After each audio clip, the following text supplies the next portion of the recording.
Let's start out with opening our two PNG files that we exported from Procreate. The first one we're going to want to work with is our outline layer. Here, we're going to add an internal offset. And I usually like to keep mine at around 0.05 to 0.08 inches. So these new cut lines look good to me. And now that we're ready, we're going to go ahead and copy and paste this layer onto our first project. And then let's go ahead and resize this. I normally try to keep mine at around 5.5 by 4.25 inches. That way I can easily fit two of these guys onto one sheet of sticker paper. And let's not forget to add the cut line for the outside border. So now that the sticker sheet has all the cut lines we need, we're going to go ahead and duplicate it.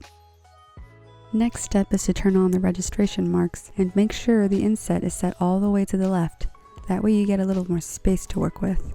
Now normally at this step, I like to change the colors of the cut lines.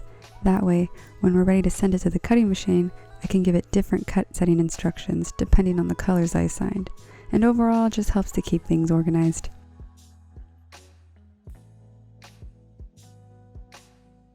Now that we're done assigning the different colors, we can start arranging our sticker sheets using the transform panel, and then clicking rotate to 90 degrees.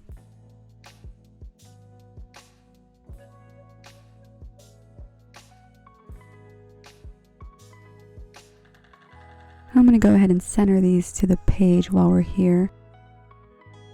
Next, you'll want to select File, Print, and a new window should pop up. Go ahead and click Print, and another window should pop up giving you the option to select which printer you want to use. For this project, we're going to select Line, and here you can see how my cut lines have been organized based on color. So this is super helpful since we're going to be using different cut settings. For kiss cuts, I like to use a blade depth of 8, a force of 18, and for passes I like to set it at 2 with a speed of 8. And for die cuts, I like to use a blade depth of 9, a force of 28, with 3 passes, and also a speed of 8.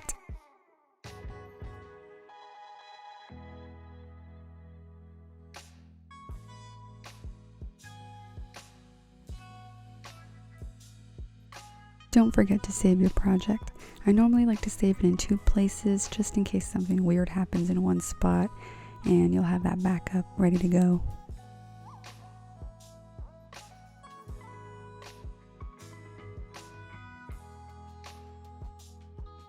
And there you have it, a super cute sticker sheet. Thank you so much for watching, and I'll see you in the next video.